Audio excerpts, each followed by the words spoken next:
नमस्कार. आज आपण 32व्या श्लोकाचा अर्थ जाणून घेणार आहोत. शरीरामध्ये स्थित असूनही आत्मा लिप्त का होत नाही, यावर भगवंत म्हणतात. श्लोक 32. यथा सर्वगतं सौक्ष्म्यादाकाशन्नोपलिप्यते सर्वत्रावस्थितो देहे तथात्मानोपलिप्यते.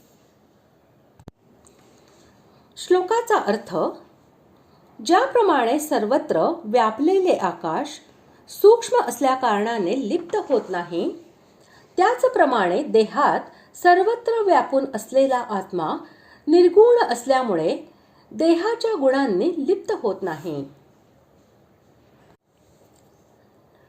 आकाशाच्या दृष्टांताने आत्म्यामध्ये निर्लेपता असते हे सिद्ध केले आहे.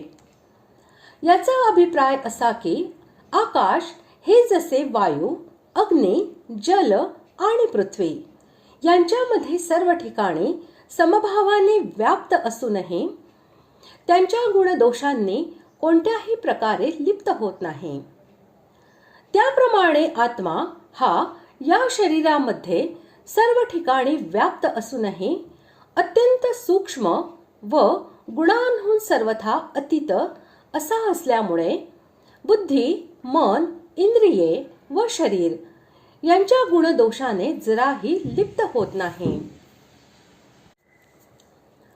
अशा प्रकारे आज आपण 32व्या श्लोकाचा अर्थ जाणून घेतला. पुढील भागात आपण 33व्या श्लोकाचा अर्थ जाणून घेणार आहोत. धन्यवाद.